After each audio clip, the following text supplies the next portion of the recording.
See, there are all the 4 positions of carbon that are substituted here. So at the first position, what is present? Amine group is present. ठीक है? At the adjacent position, there is one carboxylic group. Then there is one alkyl group present here, and one hydrogen is there. So all the 4 valency positions, they are satisfied by different substituents.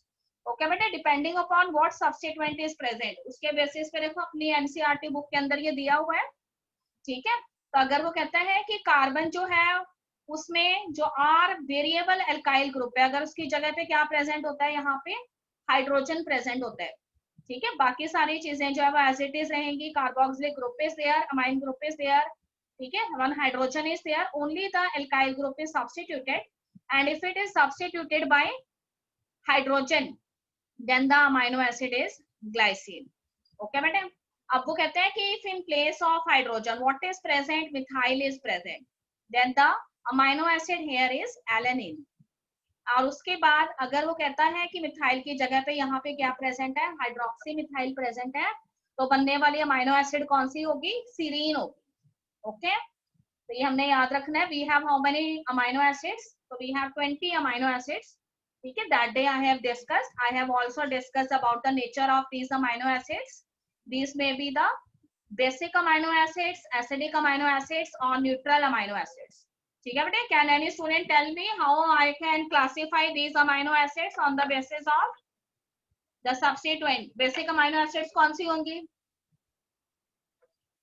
हम जिनमें NH2 group COOH के comparatively ज्यादा होगा। Yes, very good. अगर बेटे amine group ज्यादा है carboxylic group के कंपैरिजन में, तो उस केस में जो है अमाइनो एसिड्स जो है वो बेसिक होंगी, ठीक है। अगर कार्बोक्सिलिक ग्रुप अमाइनो ग्रुप के कंपैरिजन में ज्यादा है तो उस केस में कैसी होंगी, एसिडिक होगा उनका नेचर। और अगर दोनों का बराबर है, अमाइन ग्रुप भी उतने ही है जितने कार्बोक्सिलिक ग्रुप है, तो फिर अमाइनो एसिड्स जो है वो न्यूट्रल होंगी। तो we have to learn here the examples of all the 3 types of the amino acids, ठीक है। That is given in your books. उसके बाद देखिए यहाँ पे उसका ज्विटराइन स्ट्रक्चर जो है वो आपको नजर आ रहा है। See the zwitterion structure of the amino acid, वो मैंने आपको बताया था कि different amino acids and different type of pH, ठीक है, they are showing different kind of nature. Acidic pH में अगर हम रखते हैं तो उनका आयोनाइजेशन जो है वो किस तरीके से होता है, अगर बेसिक में रखते हैं। और अगर वो कहता है कि हम उसको किस में रखते हैं, न्यूट्रल पीएच में रखते हैं, तो हमें उसका स्पेसिफिक स्ट्रक्चर यहाँ पे नजर आता है। ओके बेटे, that structure here is known as the zwitterion structure. तो you have to draw this structure, इसे हमें ड्रॉ करना आना चाहिए, ठीक है। सो वी मस्ट नो कि ये ज्विटराइन स्ट्रक्चर जो है वो क्या है। ओके बेटे, उसके बाद देखो हमने बहुत सारी केमिस्ट्री नहीं करनी है, यहाँ पे हमने सिर्फ बायोलॉजी से रिलेटेड जो चीजें हैं वही करनी है। ओके, तो सी हियर, ये मैं आपको बता चुकी हूँ सारा पहले भी, ठीक है। कौन कौन से जो ग्रुप्स हैं वो अल्काइल ग्रुप की जगह पे आते हैं, उसके बेसिस पे हमारे पास जो है वो अलग अलग तरह की अमाइनो एसिड्स हैं, ठीक है बेटे। ये वही चीज रिपीट हो रही है दोबारा। उसके बाद देखिए यहाँ पर ये भी मैंने आपको बता दिया था उस दिन। अब हम आज स्टार्ट कर रहे हैं लिपिड से, ठीक है बेटे। व्हाट आर लिपिड्स, ठीक है। Generally we have use the term fats for them. Lipids के लिए हम वर्ड यूज करते हैं फैट्स। तो कहते हैं कि लिपिड्स जो होते हैं वो ऑर्गेनिक कंपाउंड्स हैं, ठीक है। तो ऑर्गेनिक कंपाउंड होने की वजह से they are not soluble in water. तो वो कैसा नेचर रखेंगे, हाइड्रोफोबिक नेचर रखेंगे, वाटर के अंदर सॉल्युबल बिल्कुल नहीं है वो, ठीक है। They could be fatty acids, तो या तो फैटी एसिड्स हो सकते हैं या फिर वो क्या हो सकते हैं, ग्लिसरॉल हो सकते हैं, ठीक है बेटे। अगर हमने फैटी एसिड को डिफाइन करना है तो हम ये कह सकते हैं कि fatty acids are the long chain carboxylic acids, ठीक है। फैटी एसिड्स जो है वो लंबी चेन वाली कार्बोजाइलिक एसिड्स होती हैं। और उसमें देखो आगे हमने लिखा है fatty acid has a carboxylic group and that is attached to an alkyl group, ठीक है। तो उसमें कार्बोक्सिलिक ग्रुप जो होता है COOH ग्रुप जो है वो किसके साथ अटैच होता है, अल्काइल ग्रुप के साथ अटैच होता है।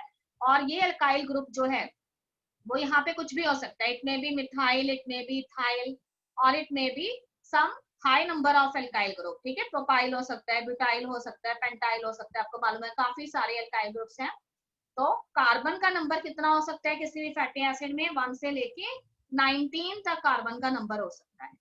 ओके बेटे, फिर कहते हैं कि depending upon the type of bonds present between the carbon atoms, ठीक है, कार्बन एटम्स जो है उनमें किस तरह के बॉन्ड प्रेजेंट है, उसके बेसिस पे हमने फैटी एसिड्स को डिवाइड किया है into how many categories, 2 categories, one is the saturated fatty acid and other is unsaturated fatty acids, ठीक है बेटे। सैचुरेटेड फैटी एसिड कौन सी है, जिसमें कार्बन कार्बन जो एटम्स हैं चेन के अंदर, उनमें कौन से बॉन्ड प्रेजेंट है, सिंगल बॉन्ड प्रेजेंट है, ठीक है। तो कार्बन आपको बताया कितने हो सकते हैं, 1 से लेके 19 तक हो सकते हैं। और अगर सभी कार्बन एटम्स जो चेन में प्रेजेंट है उसमें कौन से बॉन्ड प्रेजेंट है, सिंगल बॉन्ड प्रेजेंट है, that's mean the fatty acid they are the saturated type of fatty acids. और अगर वो कहता है कि कार्बन और कार्बन के बीच में, एक से ज्यादा कार्बन और कार्बन के बीच में क्या प्रेजेंट है, डबल बॉन्ड प्रेजेंट है या फिर ट्रिपल बॉन्ड प्रेजेंट है, तो कंडीशन कौन सी हो सकती है, अनसैचुरेटेड हो सकती है, ठीक है बेटे। फिर से सुनेंगे एक बार कि लिपिड्स जो हैं they are generally known as fats, वो वाटर इनसॉल्युबल होते हैं बिकॉज वो हाइड्रोफोबिक होते हैं, ऑर्गेनिक होते हैं।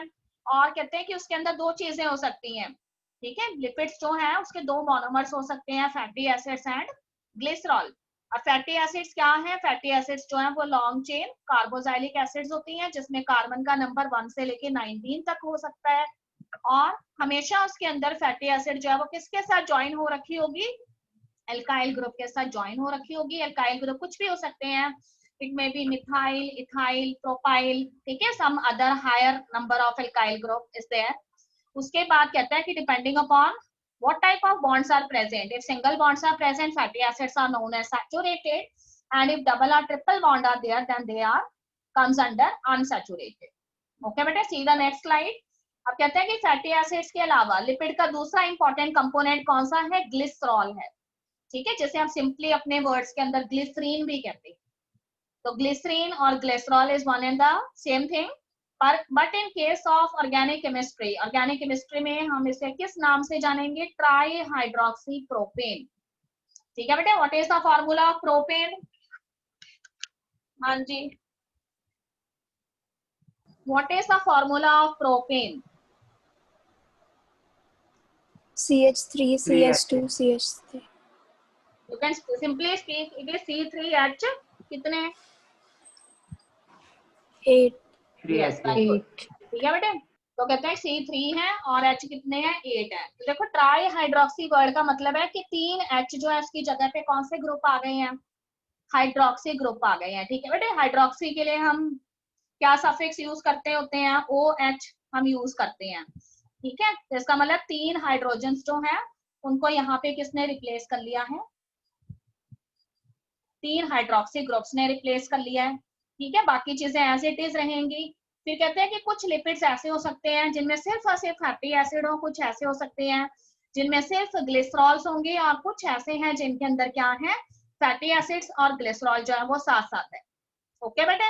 अब देखो उसके बेसिस पे कहते हैं कि हमारे पास जो है कई तरह के लिपिड्स हो सकते हैं, इट मे बी मोनोग्लिसराइड्स, ठीक है। मोनोग्लिसराइड्स वो है जिसके अंदर सिर्फ एक ही ग्लिसरॉल ग्रुप प्रेजेंट है, डाइग्लिसराइड जिसके अंदर एक से ज्यादा ग्लिसराइड ग्रुप प्रेजेंट है, ट्राइग्लिसराइड जिसमें 3 ग्लिसरॉल प्रेजेंट है, ठीक है बेटे। तो इस बेसिस पे कहते हैं कि we have different type of glycerols, ठीक है, according to their number it may be present in the lipids. फिर देखिए लिपिड्स जो है उसको हम फैट्स एंड ऑयल्स भी कहते हैं, किस बेसिस पे कहते हैं, on the basis of their melting points, ठीक है। तो यहाँ पे देखिए oils have lower melting points, oils जो होते हैं उनके मेल्टिंग पॉइंट जो है वो लो होते हैं, इसलिए जनरली हमें वो कैसे नजर आते हैं, विंटर्स में भी वो हमें किस फॉर्म में नजर आते हैं, लिक्विड की फॉर्म में नजर आते हैं, ठीक है बेटे, जमते नहीं है वो। पर अगर हमारे पास घी होगा, कोई और फैट्स में हम ले लेंगे, तो वो जैसे ही विंटर सीजन आता है वो हार्ड हो जाते हैं, सॉल्टिफाई हो जाते हैं। तो इसलिए वो कहते हैं कि on the basis of their melting point we have divided lipids into fats and oils, okay, this is clear. अब see the next one, there are certain lipids, कुछ ऐसे लिपिड्स हैं जिसमें वो कहते हैं कि कुछ और ऑर्गेनिक कंपाउंड्स जो हैं वो प्रेजेंट होते हैं, पर उनके साथ जो है कुछ इनऑर्गेनिक एलिमेंट्स भी प्रेजेंट हो सकते हैं, ठीक है। फॉर एग्जांपल आपने किसके बारे में सुना है, फॉस्फोलिपिड्स के बारे में सुना है, ठीक है बेटे। फॉस्फोलिपिड्स के बारे में हमने कहाँ पे सुना था, हमने प्लाज्मा मेम्ब्रेन का जब स्ट्रक्चर स्टडी किया था, about the fluid mosaic model of the plasma membrane, ठीक है, that was given by the scientist Singer and Nicolson. तो उसमें आपको बताया गया था कि सेल मेम्ब्रेन या प्लाज्मा मेम्ब्रेन जो है उसमें लिपिड की एक बाइलेयर होती है, और लिपिड्स की ये बाइलेयर जो है उसमें जो लिपिड्स प्रेजेंट है वो एक्चुअली कौन से लिपिड्स हैं, फॉस्फोलिपिड्स हैं, ठीक है। तो इसका मतलब उसमें फॉस्फोरस जो है वो भी लिपिड्स के अंदर प्रेजेंट है। तो see here the structure of the plasma membrane, आपको मैंने दिखाया, पहले भी दिखाया था सेल वाले चैप्टर में। ओके बेटे, फिर देखो एक लाइन और लिखी है, some tissues such as the neural tissues they have lipids with more complex structures. ठीक है बेटे, बताइए अब मुझे कि हमने 10th क्लास में भी आपको बताया था कि न्यूरॉन्स में भी लिपिड्स प्रेजेंट होते हैं। बताइए ऐसे न्यूरॉन्स जिसमें लिपिड्स प्रेजेंट होते हैं उनको क्या कहते हैं? यस बेटे, those neurons in which lipid or lipid layer is present over some cells, these neurons are known as dash neurons. हाँ जी, we have studied two types of neurons on the basis of motor some neuron. sheet. Yes, speak up. Motor neuron. No, the thing is not clear to me. What you said? Motor neuron. No, that are the type of the neuron, bete. That are the type of neuron. You are somewhat near to the answer. I want the exact term that we used for that kind of neuron. Of course, it is motor neurons. Okay, it is not the sensory neurons. It is motor neurons that are coming from the brain or the spinal cord. But such type of neurons have a special name. What is it? Anji, those neurons are known as the myelinated neurons. ठीक है, याद आ रहा है? Myelinated, non myelinated, unmyelinated भी कहते हैं हम कई बार उनको। तो माइलिनेटेड न्यूरॉन्स जो हैं वो जनरली मोटर न्यूरॉन्स होते हैं, क्योंकि देखो सेंसरी जो न्यूरॉन्स हैं वो मैसेजेस लेके जाएंगे एनवायरनमेंट से ब्रेन के पास, उन्होंने मैसेज लेके जाने हैं, ठीक है। पर ब्रेन ने बिल्कुल भी लेट नहीं करना है, उसने तुरंत क्या करने हैं, डिसीजंस लेने हैं, और those decisions are immediately transported to the target organs. तो अगर वहां पे माइलिनेटेड न्यूरॉन्स ना होते, माइलिन शीट प्रेजेंट ना होती उन न्यूरॉन्स पे, तो उसमें काफी टाइम लग जाता, ठीक है, नर्व इंपल्स के कंडक्शन में। इसीलिए ब्रेन और स्पाइनल कॉर्ड में इस तरह के माइलिनेटेड न्यूरॉन्स प्रेजेंट होते हैं। तभी हमने यहाँ पे लिखा है कि लिपिड्स जो है वो माइलिन शीट का इंपॉर्टेंट कंपोनेंट है, जो न्यूरॉन्स के श्वान सेल्स के ऊपर प्रेजेंट होते हैं, और उसकी वजह से नर्व इंपल्स का कंडक्शन जो है वो फास्ट होता है। ओके बेटा, one flow chart is now visible to you. See the flow chart.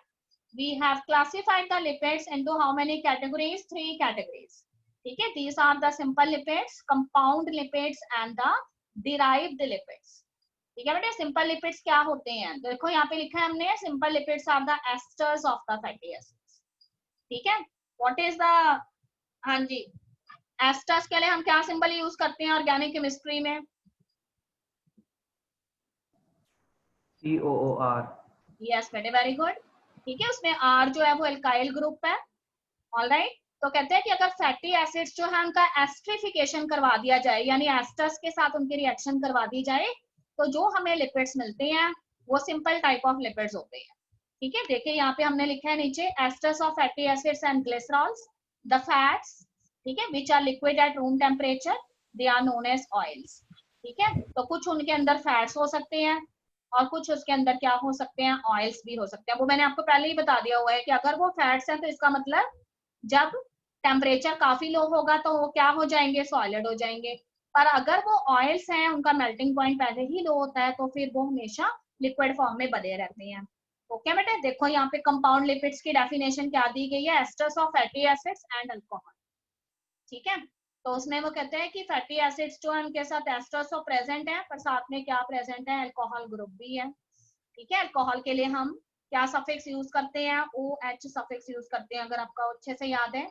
But possessing other groups also, पर कई बार उसमें और भी ग्रुप्स प्रेजेंट होते हैं।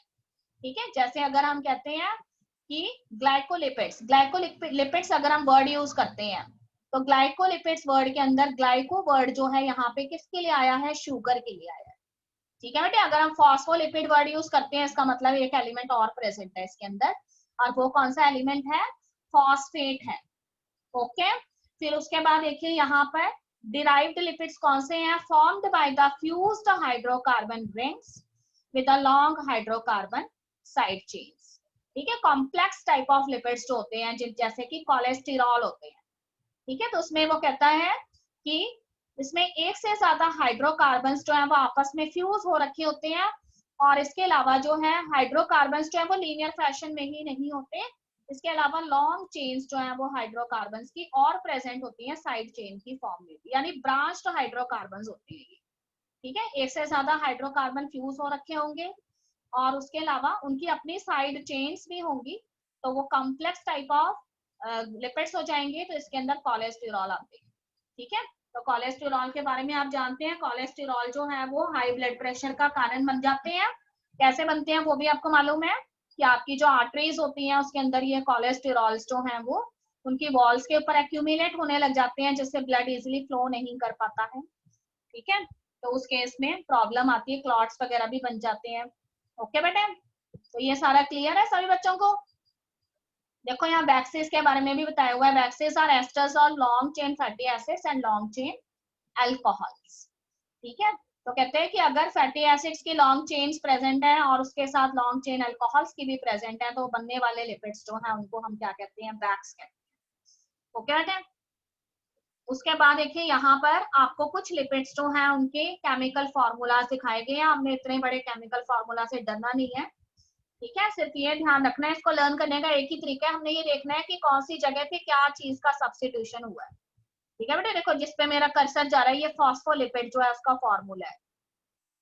ठीक है, तो उसके बाद देखो यहाँ पे जिस जगह पे अब मैं कर्सर लेके जा रही हूँ यहाँ पे नाइट्रोजन एटम है। ठीक है, और नाइट्रोजन एटम जो है उसमें पहले यहाँ पे 3 हाइड्रोजन प्रेजेंट होने थे, यानी NH3 होना था ये।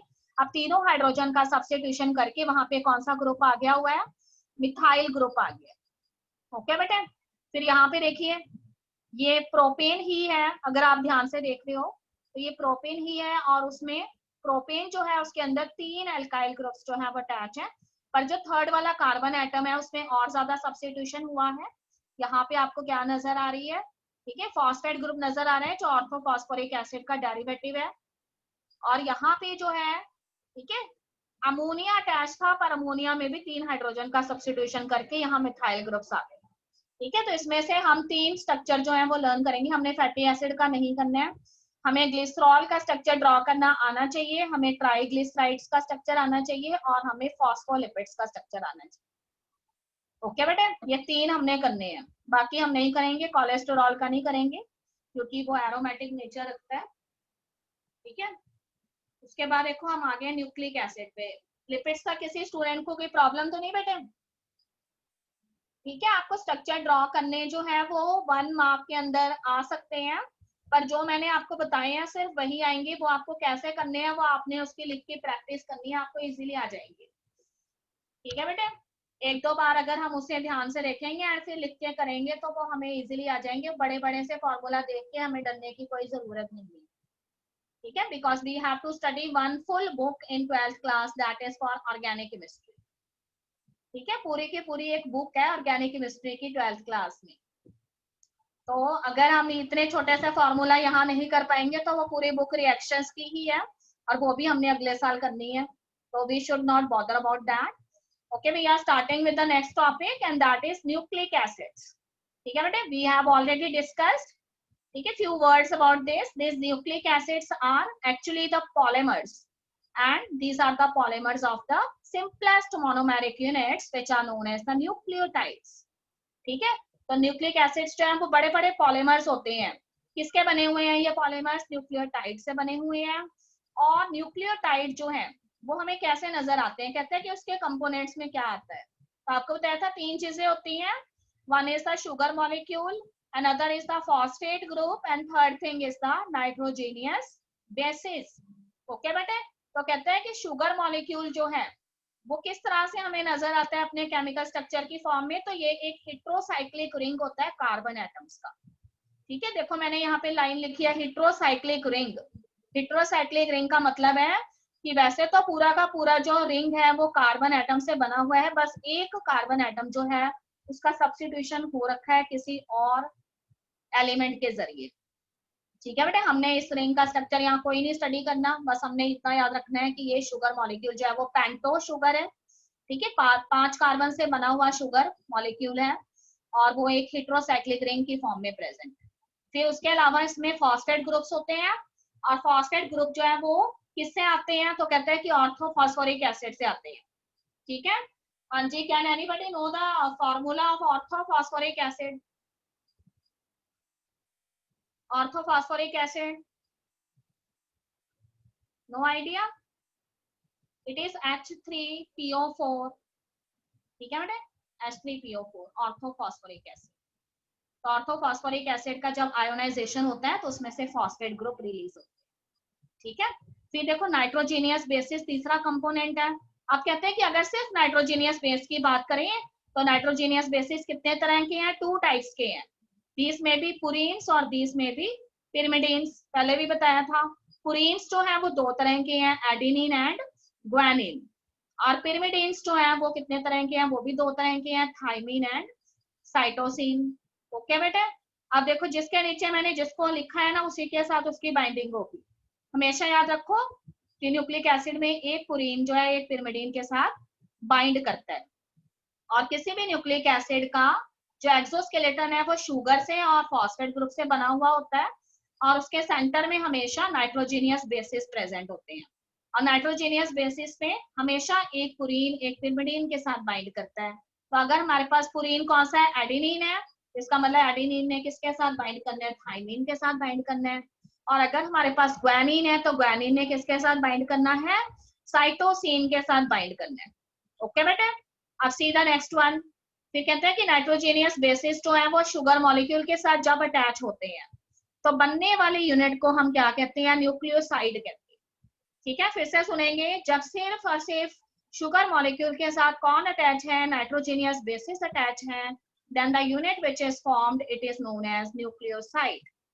But what is the nucleotide? Nucleotide is कि शुगर मॉलिक्यूल के साथ जब नाइट्रोजीनियस बेसिस तो अटैच हो ही चुके हैं पर उसके साथ आगे जाके कौन अटैच हो जाते हैं? फॉस्फेट ग्रुप भी अटैच हो जाते हैं।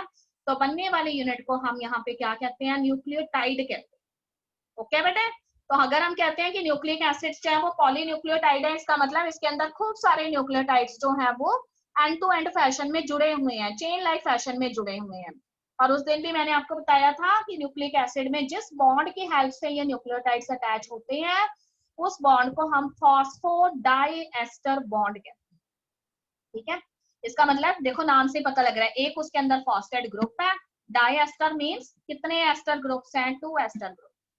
ठीक है, फॉस्फोडाइएस्टर बॉन्ड। ऑलराइट, कैसे बनता है वो भी हम थोड़े दिनों में आपको बताएंगे। अब यहाँ पे देखो हमें न्यूक्लिक एसिड्स जो है उनके स्ट्रक्चर नजर आ रहे हैं, हमने इससे बिल्कुल भी नहीं डरना और ना हमने इनको ड्रॉ करना है। ठीक है, no need to draw this, सिर्फ आपको दिखाए गए हैं कि इस तरह से ये जो हेटेरोसाइक्लिक रिंग होता है वो किसका होता है? शुगर मॉलिक्यूल का होता है और उसके साथ नाइट्रोजीनियस बेसिस अटैच होते हैं बेटे। ठीक है, तो यहाँ पे ये पुरीन्स के बारे में उसने दिखाया हुआ, देखो यहाँ पे एक नई पुरीन का हमने यहाँ पे नाम लिखा हुआ है, पिरिमिडीन का नेम लिखा है यूरासिल। ठीक है बेटे, तो कहते हैं कि यूरासिल का क्या चक्कर है यहाँ पर, ये थोड़े टाइम में बताएंगे कि एडेनिन जो है वैसे तो हमेशा किसके साथ बाइंड करता है? थाइमीन के साथ बाइंड करता है अगर वो डीएनए है, पर अगर वो कहते हैं कि डीएनए नहीं है तो उस केस में एडेनिन जो है वो थाइमीन के साथ बाइंड नहीं करेगा, आरएनए में किसके साथ बाइंड करेगा? यूरासिल के साथ बाइंड करेगा। तो यूरासिल जो है वो किसमें प्रेजेंट होता है? आरएनए में प्रेजेंट होता है, किसकी जगह पर? थाइमीन की जगह। दिस इज क्लियर बेटे? अब यहाँ पे देखो एक मिनट, यहाँ पे डीएनए का स्ट्रक्चर आपको नजर आ रहा है, यहाँ पे आपको आरएनए का स्ट्रक्चर नजर आ रहा है। ठीक है बेटे, डीएनए का स्ट्रक्चर देखो कैसा है? डबल हेलिकल है, डबल हेलिक्स की फॉर्म में है। तो ये जो रिबन लाइक स्टैंड आपको नजर आ रहे हैं, याद रखिए कि ये रिबन लाइक स्टैंड 2 चीजों से मिलकर बने हुए हैं। ठीक है, one is the phosphate group and other is the sugar molecule. इसका मतलब डीएनए का एक्सोस्केलेटन जो है वो शुगर एंड फॉस्फेट से बना हुआ है। और देखो बीच के अंदर हमें कुछ लीनियर स्टैंड्स नजर आ रहे हैं हर एक हेलिक्स के अंदर। ठीक है बेटा, ये लीनियर स्टैंड्स जो हैं वो किसके हैं? नाइट्रोजीनियस बेसिस के। इसको आप कैसे समझेंगे? जैसे हम अपने घर में सीढ़ियां चढ़ते हैं, स्टेयर्स हम चढ़ते हैं, तो स्टेयर्स में एक स्टेयर नीचे होती है, एक थोड़ी सी उससे ऊपर होती है ना, फिर एक थोड़ी और ऊपर होती है। तो इस तरीके से वो कहता है कि इसी तरह से ये नाइट्रोजीनियस बेसिस जो है one above the another, nitrogenous basis present है। जैसे जैसे एडेनिन के साथ कौन बाइंड करेगा, थाइमिन, तो एडेनिन और थाइमिन वाला पेयर अगर नीचे है तो उससे थोड़ा सा ऊपर कौन सा पेयर है, ग्वानिन एंड साइटोसिन वाला है।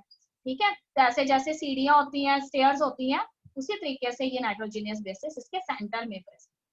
और आरएनए के बारे में इतना याद रखेंगे कि आरएनए जो है वो हमेशा सिंगल स्टैंडर्ड होते हैं। ठीक है, और बाकी उसके स्ट्रक्चर में, केमिकल स्ट्रक्चर में थोड़ा सा डिफरेंस है। ठीक है, वो मैंने आपको बता दिया था। एक और चीज जो मैंने आपको यहाँ पे बताई है कि डीएनए जो है उसके अंदर थाइमिन प्रेजेंट होगा, पर आरएनए में उसकी जगह पे क्या प्रेजेंट होगा, यूरासिल प्रेजेंट होगा। ओके बेटा, एग्जांपल देखो, DNA and RNA are the nucleic acids. इससे पहले न्यूक्लिक एसिड्स का एक इंपॉर्टेंट फंक्शन यही है कि वो आपकी बॉडी के अंदर हेरिडिटरी मटेरियल की तरह काम करते हैं। आपको मालूम है, अगर हम आपसे ये पूछते हैं कि भाई डीएनए कहाँ प्रेजेंट है, तो सभी स्टूडेंट को अच्छे से मालूम है कि सेल जो है उसके अंदर न्यूक्लियस है, और न्यूक्लियस के अंदर क्या है, क्रोमेटिन फाइबर्स है। और क्रोमेटिन फाइबर जब तक न्यूक्लियस डिवाइड नहीं करता तब तक वो थ्रेड लाइक होते हैं, पर जब न्यूक्लियस डिवाइड करने लगता है तो उस समय उनकी क्या बन जाती है, एक पर्टिकुलर शेप बन जाती है, बटरफ्लाई शेप बन जाती है, उसे हम क्रोमोसोम कहते हैं। और हर एक क्रोमोसोम की कितनी आर्म्स हैं, 2 आर्म्स हैं, जिनको हम सिस्टर क्रोमेटिड कहते हैं। और हर एक क्रोमेटिड के अंदर डीएनए हेलिक्स रन। ठीक है बेटे, तो डीएनए हेलिक्स जो रन कर रहा है उसके ऊपर अब तक आपको 10th क्लास में ये बताते आ रहे हैं कि उस डीएनए के ऊपर क्या प्रेजेंट है, जीन्स प्रेजेंट है। तो सारे बच्चे जो उनके माइंड में एक पिक्चर है जीन्स की कि वो सर्कुलर बॉडीज हैं, किस पे प्रेजेंट है, डीएनए पे प्रेजेंट है। ठीक है, पर अब आप बड़े हो चुके हैं तो अब आप इसको इस तरीके से समझेंगे कि डीएनए पे कोई जीन्स नहीं प्रेजेंट। डीएनए का ही कुछ ऐसा पार्ट है जो क्या बनाता है, प्रोटीन्स बनाता है। ओके बेटे, जो डीएनए का पार्ट प्रोटीन्स बनाता है वो एक्चुअली क्या है, जीन है। और जो डीएनए का पार्ट प्रोटीन्स नहीं बनाता वो उसका क्या है, फालतू की चीज है, जिसको आप बाद में जानेंगे कि उसको हम क्या कहते हैं। ठीक है, in the higher classes you will study about it, and you know that these are known as the introns. These are known as introns, that is introns, introns. Okay beta, so I am saying here that the part of the DNA which is coding for proteins, they are actually known as the genes, whereas the other part which is not coding for any kind of proteins, they are known as the introns. Sometimes we can use the term cistron for gene. ठीक है, हाँ जी, किसी student को याद आ रहा है, मैंने 10th class में बताया था कि the term gene was first introduced by the scientist. Who was the scientist who has first used the term gene? Though Mendel has not used it, Mendel has used the term factor for genes. Who was the person who called it genes? भूल गए? हाँ जी, Mendel ने तो factor word use किया था jeans के लिए, है ना। एक और साइंटिस्ट था जिन्होंने फैक्टर की जगह पे जीन्स वर्ड यूज किया, अब उनका नेम क्या था?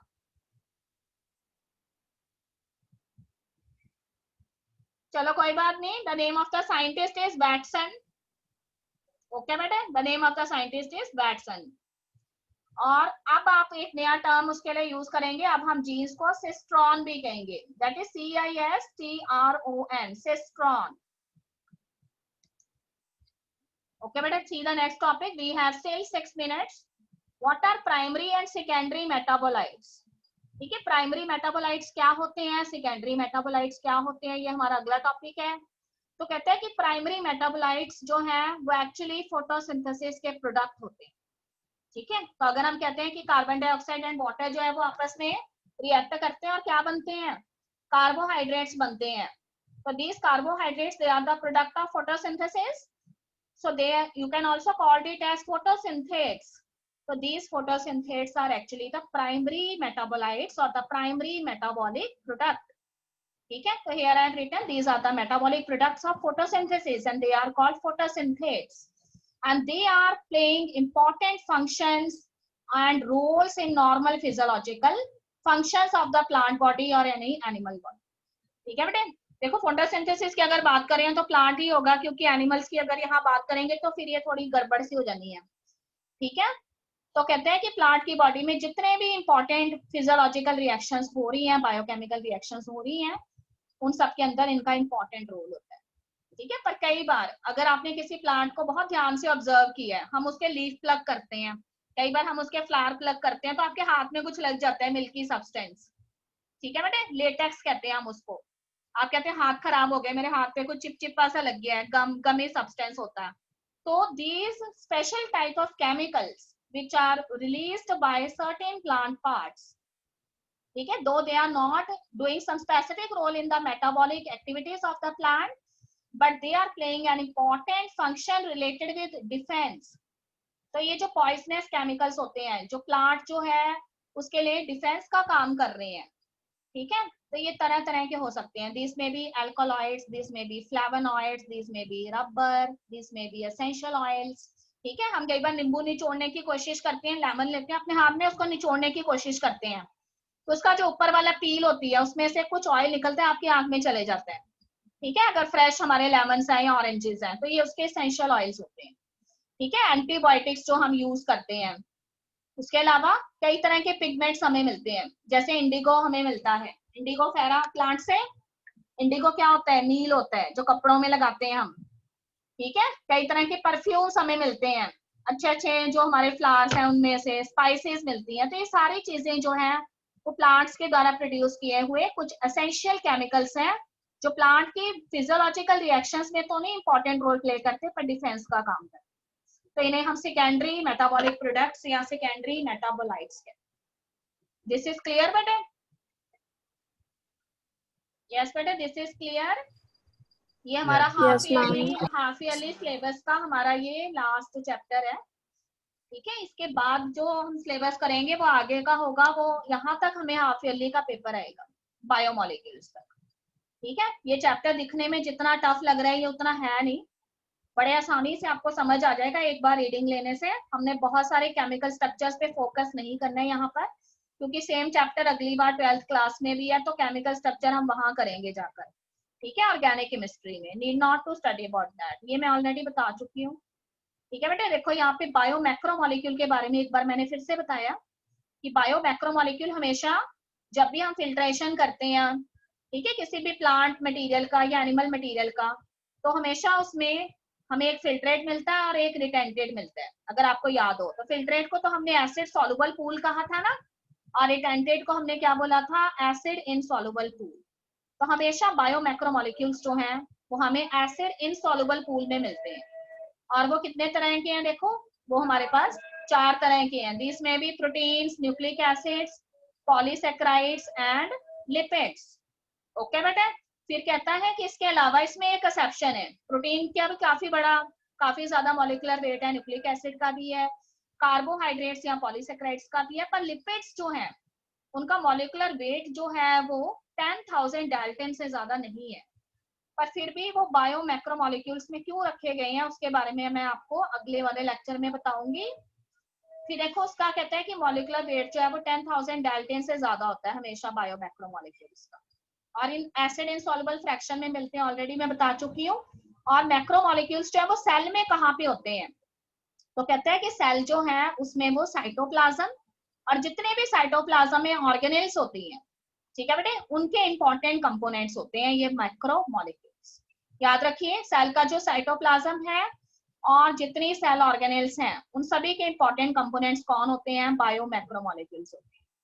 अब देखो दूसरी टर्म है बायो माइक्रोमोलिक्यूल्स, ऐसे मॉलिक्यूल्स जिनका वेट जो है वो 1000 डाल्टन से भी कम है, उन्हें बायो माइक्रोमोलिक्यूल्स कहते हैं। हमेशा ये कहाँ मिलेंगे, फिल्ट्रेट में मिलेंगे, एसिड सॉल्युबल पूल में मिलेंगे, ठीक है।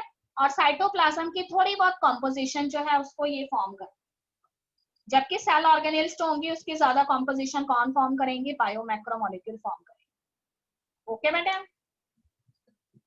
हाँ जी, this is clear to all the students? Yes, ma'am. Yes, but I am very glad to say that all the students of 11th class, they are very much punctual and they are attending their Zoom sessions regularly. So that impressed me a lot. ठीक है, तो अच्छी बात है कि सारे बच्चे जो अपना मेन सब्जेक्ट, अपना फेवरेट सब्जेक्ट एंजॉय कर रहे हैं फॉर योर बेटर फ्यूचर। सो आपने ऐसे ही लगे रहना है, ठीक है बेटा? हाँ जी, ऐसे आपने लगे रहना है, तो you must have your bright future, okay. If you are enjoying your subject, definitely you will get a bright future. Okay, bete. Okay, read the chapter. If you find any doubt, you can send me.